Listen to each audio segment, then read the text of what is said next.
you'd like to open your Bibles to 1 Corinthians chapter 12.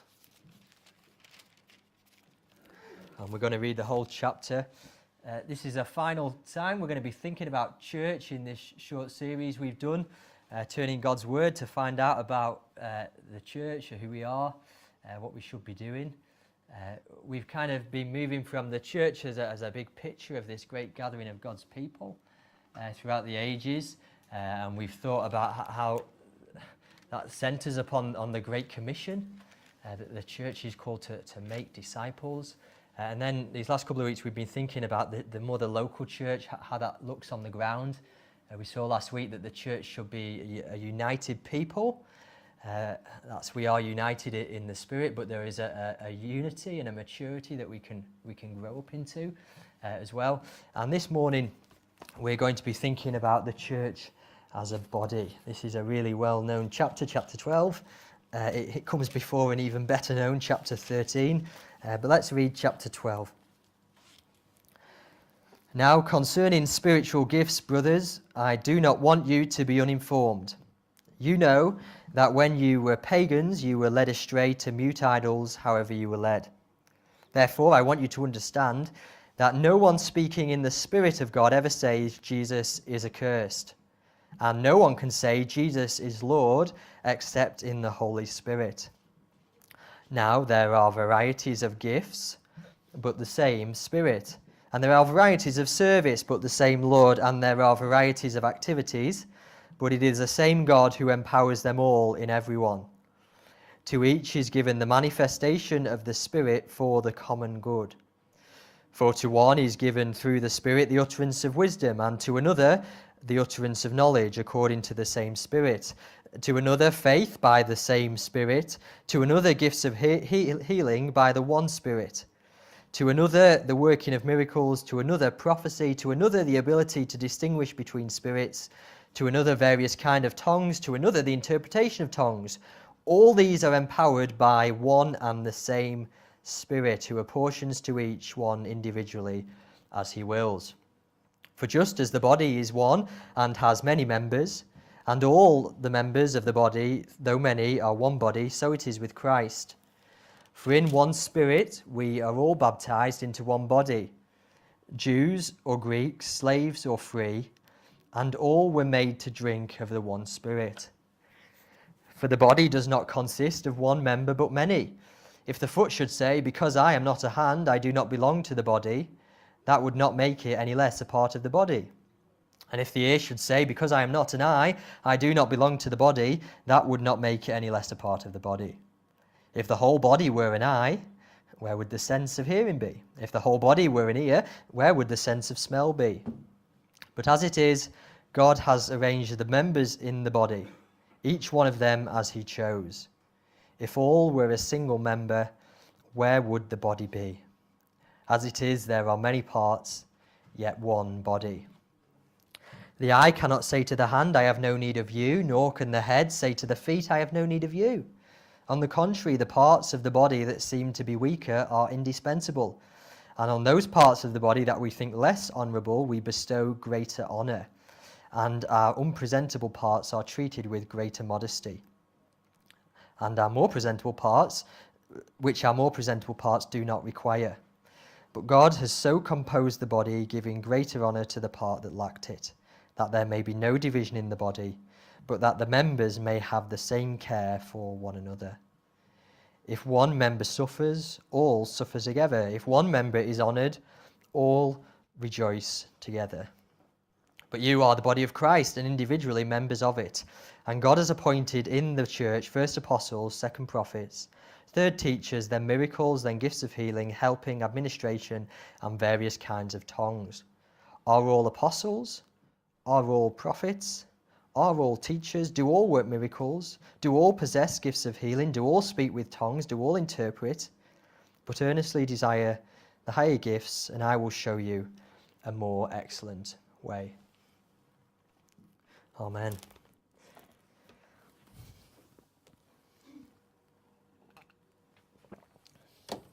There were a number of problems in the church at Corinth. That's who Paul's writing to in this letter. all sorts of problems. This letter that Paul's writing, it's a reply. The Corinthian church had a few questions, and they'd sent him a letter, and Paul is responding to those questions. It's also a reply, not just to a letter, but to a report. We read in chapter 1, verse 11, that Chloe's people, whoever Chloe's people are, had been to the church in Corinth and brought a report back to Paul. And it wasn't a great report, it was a report of arguments and divisions.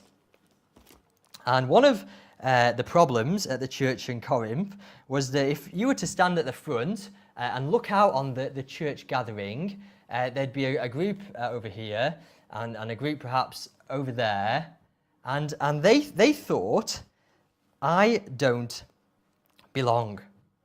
I don't belong. They thought, because I can't do this or that, or because I'm not like this person or that person, I'm clearly not part of the church. And there was also a group of people over there and a group of people over there, and they were saying, yes, you're right. They were nodding their heads, and they were saying, yes, you don't belong. Because you're not like me, you can't do what I do, you aren't part of the church. And the division wasn't to do with people's ethnicity. It wasn't to do with people's status in society. It wasn't to do with whether people were male or female. The division was a division over spiritual gifts. That's a kind of snobbery that only Christians can engage in. See, there were people in Corinth that thought because they'd had a certain experience or because they had a certain gift, they were clearly more spiritual than other people.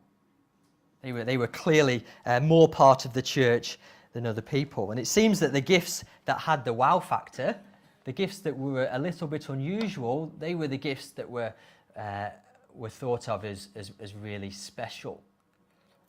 The gift of tongues comes up here in chapter 12 and chapter 14, and perhaps that was an issue. People thought that was maybe an unusual gift, something out of the ordinary, and if you had that, you definitely belonged. But if you had the gift of administration, that maybe not so spectacular gift, you're not part of the church. Maybe we're suspect. Maybe you don't belong. Now, this passage that we've read, it's not really here to tell us the ins and outs of every spiritual gift. That's not what we're going to be doing this morning. We're not going to be looking at all the variety and see what all the different parts do, simply because I don't think that's what 1 Corinthians 12 is all about. There's a list of gifts there. You can see it in verses 8 to 10. There's another list of gifts at the end of the passage. Throughout the New Testament, there's different lists of different gifts that God has given to his church. There's one in Ephesians, we looked at that last week. There's one in 1 Peter, there's one in Romans 12. All these different lists of gifts, and every list is different. And there's no gift that's in every list. And I think what these gifts are there to show is that there's a great variety of gifts that God has given to his church. A huge variety of different gifts for different purposes. I don't even think these lists of gifts that we have in the New Testament are exhaustive. I don't think Paul's trying to give us a list of every single gift that God has given to his church, just because of the variety between the lists. I think there's many on there, there's many other gifts that God's given to his church that maybe aren't listed in these gifts. Our God is a God of huge variety, isn't he? He's a God of huge variety. You just look out on nature. Nature, all sorts of variety in the animal world, all sorts of variety in the plant world. And the human body is hugely complex, all sorts of tissues with different functions for different purposes. Our God is a God of variety, and it's the same when it comes to his church. And he gives varied gifts to a church as he sees fit for the need and the situation of that church. That's what it was like in Corinth, and that's what it's like for us at Capernwray Church. God has given us a whole variety of gifts to different people within the church. And last week we were thinking about unity, and unity definitely doesn't mean that we all have to be the same. Unity doesn't mean that we all have to have a go at every different role in the church. Unity means that we're free to rejoice and embrace the variety that God has gifted his church with, recognizing that we are all part of the one body. That's what unity is all about. And the focus of this chapter, as I said, isn't examining the ins and outs of the different gifts, but it's dealing with something rather more important. It's addressing the attitude of God's people towards the variety of these gifts. That's what it's addressing, the attitude of God's people towards the variety of gifts that he's given us. The root of the problem in Corinth was that if we were to ask the question to the believers in Corinth, whose is your gift? Whose is your gift? The answer sounds obvious. It's mine. The gift is mine. That's what they were saying. But that's the wrong answer. The answer to who does the gift belong to, the gift belongs to us. The gift is for the good of the church. That was the root of the problem in Corinth. And Paul in this section, it's a kind of a rebuking section to the Corinthians. What he wants to do is to kind of bash their heads together and tell them they've been a little bit silly with their attitude towards the gifts. See, Paul had all sorts of experiences, didn't he? He had all sorts of gifts. If boasting about gifts and experiences is the way to go, Paul could do that. He'd met with Jesus on the Damascus Road. He was obviously spiritual. But one time Paul was taking a Bible study. The Bible study had got on till midnight. That's my kind of ambition, driving ambition, to keep a Bible study going till midnight. It got going till midnight. Some guy, bless him, had fallen off a window high up and he'd gone to sleep and fallen down and he died. Paul had gone over and raised him back up to life. Paul was gifted. If it was about boasting about whose the gifts were, Paul could boast, and yet he recognised such boasting is really foolish. And he doesn't go down that line in 1 Corinthians 12. What he wants to do is address this dangerous church-splitting ignorance that is in the church in Corinth. So you can see that from verse 1. Now, concerning spiritual gifts, brothers, I do not want you to be uninformed. He wants to address dangerous church-splitting ignorance. And as he does, the first thing he does is he makes a basic distinction. A basic distinction. That's verses 1 to 3.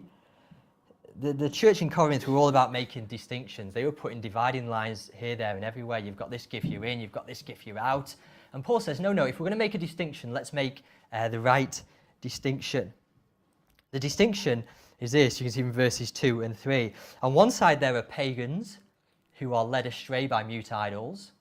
And on the other side, there are spiritual people who are led by the Spirit of God, and they say, or want to say, that Jesus is Lord. That's the distinction Paul says to make about who is spiritual.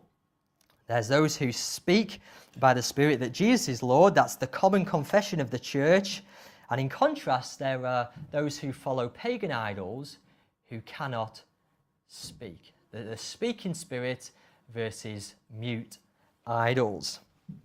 So Paul says when the Spirit is at work in the life of an individual or the life of a church, what you see is the proclamation that Jesus is Lord and people wanting to live under his lordship. See, being a Christian isn't about empty, mindless experience. It's about knowing that Jesus is Lord. That's what being a Christian is all about. And those who receive the Spirit are spiritual people. And Paul says if you're going to make a division, make it at that level. Those who have the Spirit and say Jesus is Lord, and those who follow mute pagan idols. Don't create a two-tier Christianity. Don't create a two-tier Christianity. You see, there's no one who receives the Spirit who is not part of the church. No one who receives the Spirit who is not part of the church. And this emphasis on the oneness goes all the way through this passage. All the time he's wanting to bring them back to the one Spirit. And he emphasizes that each person has a gift. So verse 6, there are varieties of gifts, but the same God who empowers them all in everyone. Verse 7, to each is given. Verse 11, all these are empowered by the same Spirit who gives to each one as he wills. Each person has a gift. There's no one who doesn't have a spiritual gift who is part of the church. I'm sure we've all been to a Christmas party, a children's Christmas party, and at some point in the night, the man in the big red suit shows up, and he has a sack, doesn't he? And in the sack, it's filled with gifts, and usually there's a line of children that line up, and the man in the red suit gives out the presents to the children. Now I always wonder what would happen if the sack got empty before the line of children had ended. That'd be a disaster, wouldn't it? If Father Christmas sack is empty and there's still 4 kids left there without a gift. That doesn't happen with God. God gives gifts to every person who is part of his church. Every person has a gift. And each of these gifts we read in verse 7 is a manifestation of the Spirit. So when people exercise their gift that they've been given, that is a manifestation that reveals the Spirit at work in their life.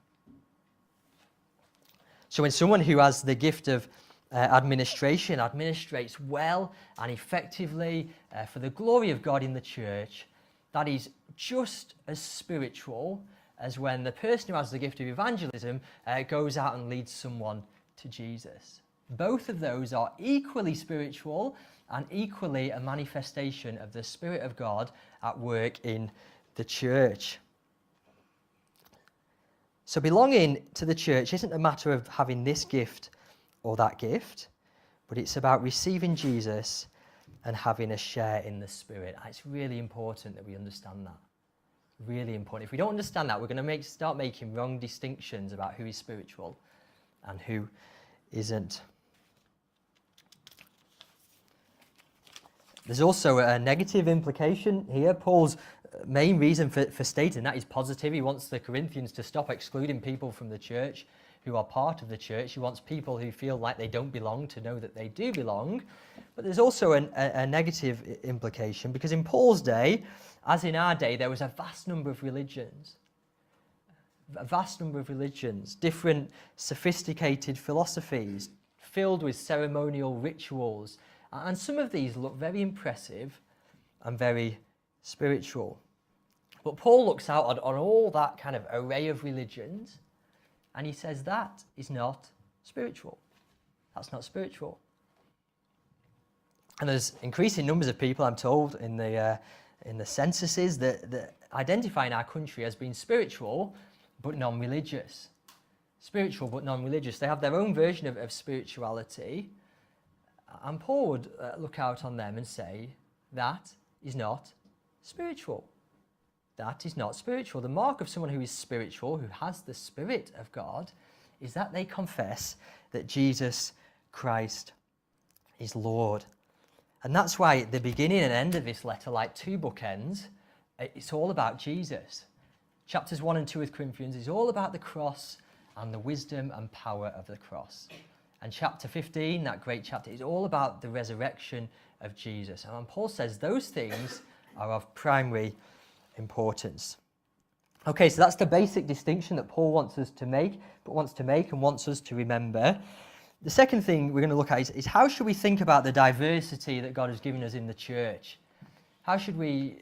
What attitude should we have towards the diversity? And just 3 pointers, really, as we think about the diversity of gifts that God has given us.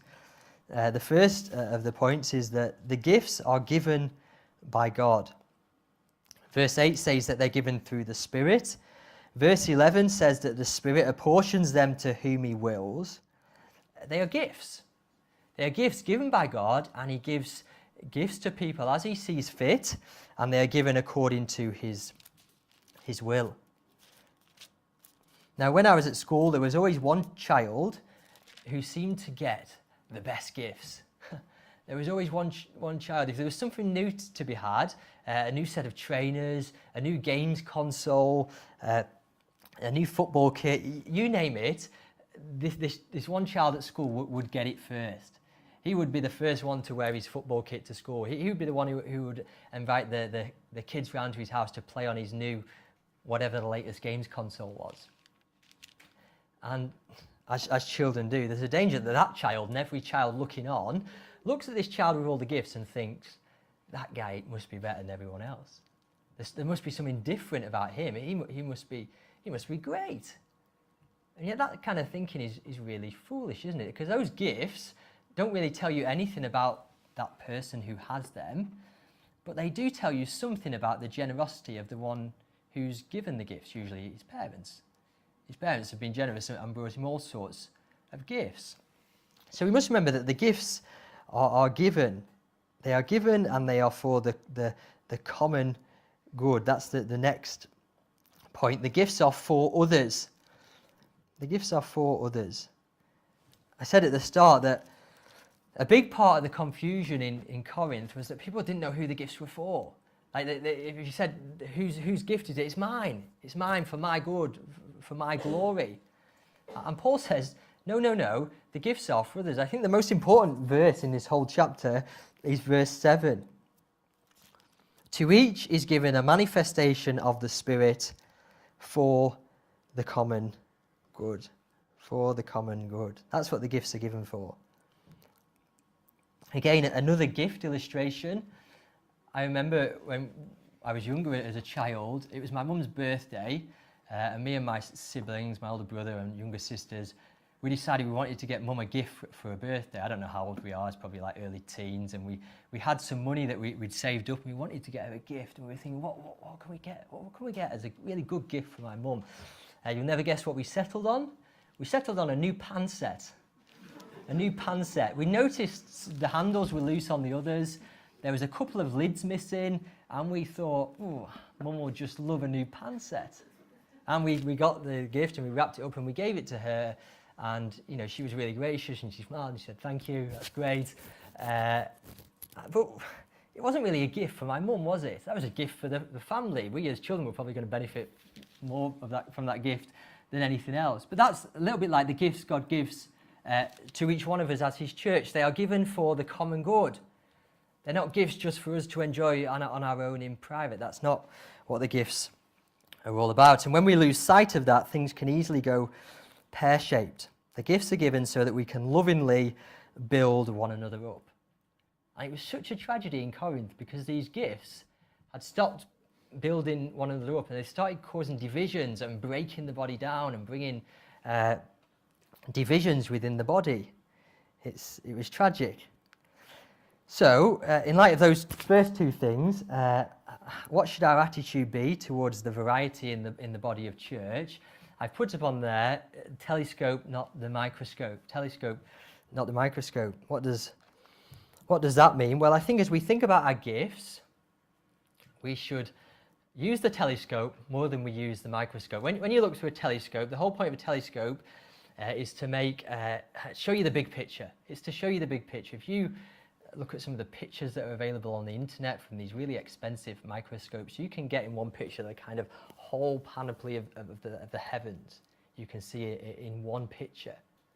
It helps you see, wow, so much further than you could ever see. The microscope, on the other hand, that is for focusing in real small on a real small thing so that you can see that better. That's what the microscope does. And when we think about our gifts in the church, we should be using the telescope more than the microscope. We shouldn't be so focused on our own spiritual gift that we lose sight of the fact that we are part of a whole body and our gift is given to build up the whole body. Paul, every time he mentions a variety or a difference of the gifts, he's always bringing it back to the one. Can you see that, like variety, many? He wants to know one spirit, different gifts, but all the time he wants to bring them back to the fact that they are part of one body. They have shared it in one spirit.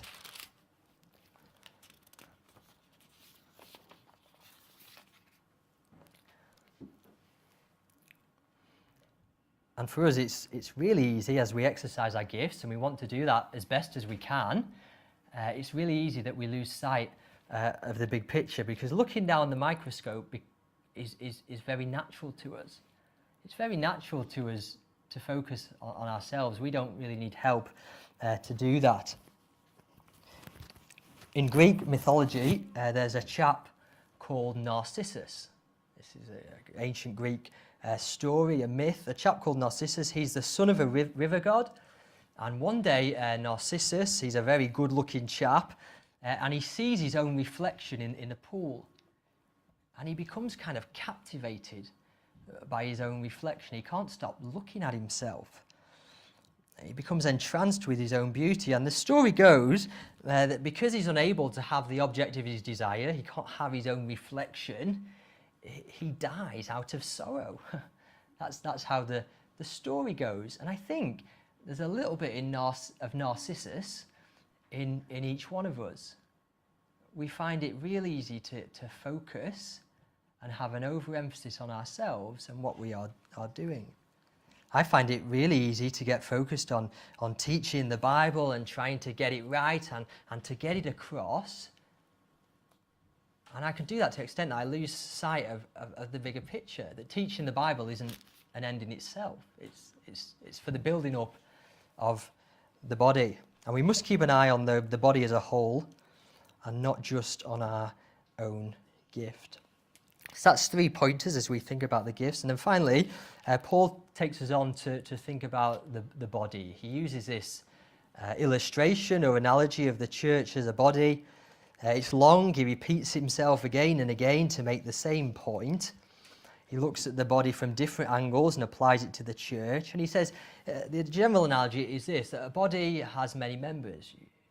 Hands, arms, legs, head, shoulders, knees, toes, all sorts of parts that a body has, but there's one body. And he says, as Ruth reminded us, that the church is just the same. There's lots of different parts doing lots of different stuff, but we are part of the one body. And he addresses these 2 problems in Corinthians. Can you remember the 2 problems that we mentioned at the beginning? The problems is people were thinking, I don't belong. And then other people were looking at them and saying, yeah, you're right. You don't belong.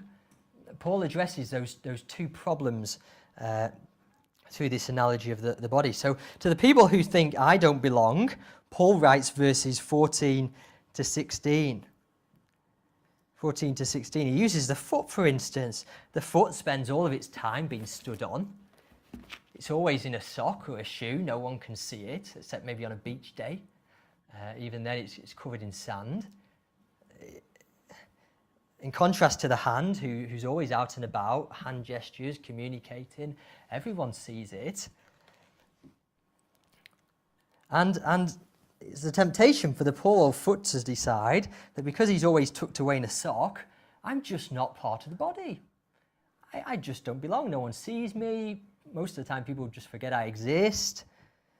Or maybe the ear decides that because no one's looking at him, because he's always stuck on the side, he's not like the eye. Everyone makes eye contact, but no one looks at each other's ears. Maybe he's not part of the body. No one's paying him any attention. But that's just crazy, Paul says. Imagine if the whole body were an eye, a great big eye just rolling down the street.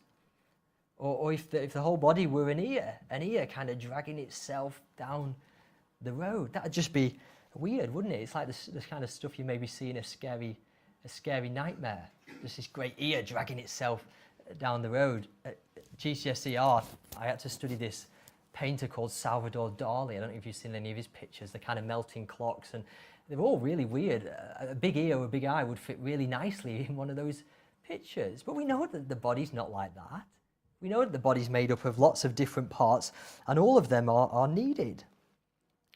And if you decide that because you don't have this gift or that gift, that you just don't belong and you're just going to opt out of life in the body, you're still part of the body, but all that means is you're depriving the body of the gift that God has given you. You're depriving the body of the gift that God has given you. If the foot suddenly decides it's not part of the body because it's not a hand, all that means is that the body limps. The body limps. So that's a word to people who think they don't belong because they don't have this gift or that gift. Verses 21 to 26 are to the people who have a kind of sense of superiority, and they look at certain people with certain gifts and say, you don't belong. You don't belong. You're not part of the church. These people have begun to equate their gift with what it meant to be part of the body. They'd forgotten that basic distinction that we looked at the start. They just looked around at church on a Sunday morning. I said, I don't know why you're here. I don't know why you're here. I don't know why you're here. I don't know why you're here. We don't need you. We don't need you. That's what was going on in Corinth. And to those people, Paul says, that's crazy. That kind of attitude is crazy. You don't run your own body like that. No one treats their own body like that. There are parts of our body that we may perceive that are weaker, that have less honour. There are the parts of our body, Paul points us to, that are involved in very basic body functions. And yet we treat these parts with great care. No one wants to say of those body parts, I've got no need of you. In fact, in sports shops, there are whole sections of the sports shop devoted to equipment that protects those body parts. We take great care, Paul says, over those parts that lack honour or seem to be weak. Just because a part in the body seems ordinary or is unseen doesn't mean you would want to go without it. And why should it be any different within the church, the body of Jesus Christ? We read in verse 24, God has composed the body, giving greater part to the bit that lacked it. And the reason he has done this is so that there be no division, and so that each member would care for one another. So to care for other members of the body is to care for the body that we are part of. When we take concern and show care for other people with different gifts, we are caring for the body we are part of. It's silly to think that one part of the body can be sick and the rest of the body not feel it. If at the door, as we were going out, I was to shake your hand and then stamp hard as I could on your toe, you'd be silly to think that your hand was having a really good time, because it wouldn't be. You'd probably be grabbing your foot in pain. I went to the barber's a couple of weeks ago, and as I was sat in the queue and I was watching the other people get their hair cut, the guy in front of me opted to have his nose hair waxed. So I watched on as this guy got his nose hair waxed, and he put this kind of sticks with wax up his nose, and then they let it kind of cool, and then the fella just got the sticks and pulled it out. And you could see it was obviously very painful for his nose. But it wasn't just his nose that felt it. You know, his hands grabbed, his mouth yelled out, his eyes started streaming with water. It's silly to think that one part of the body can be sick and the rest of the parts of the body not feel it. So as we care for one another, we are caring for the whole body. And as we exercise our gifts, we have to do that with loving concern for one another. Which is why Paul goes on to write this very famous chapter, chapter 13. And we're just going to close by reading this. Chapter 13, it's the stuff of weddings, isn't it? But really, it's not about weddings. It's about the church. It's about how we use spiritual gifts within the church. So I'm just going to read the first 8 verses and then we're through. If I speak in the tongues of men and of angels, but have not love, I am a noisy gong or a clanging cymbal. If I have prophetic powers and understand all mysteries and all knowledge, and if I have all faith as to remove mountains, but have not love, I am nothing. If I give away all that I have, and I deliver up my body to be burned, but have not love, I am nothing. Love is patient and kind. Love does not envy or boast. It is not arrogant or rude. It does not insist on its own way. It is not irritable or resentful. It does not rejoice at wrongdoing, but rejoices with the truth. Love bears all things, believes all things, hopes all things, endures all things. Love never ends. Amen. Amen.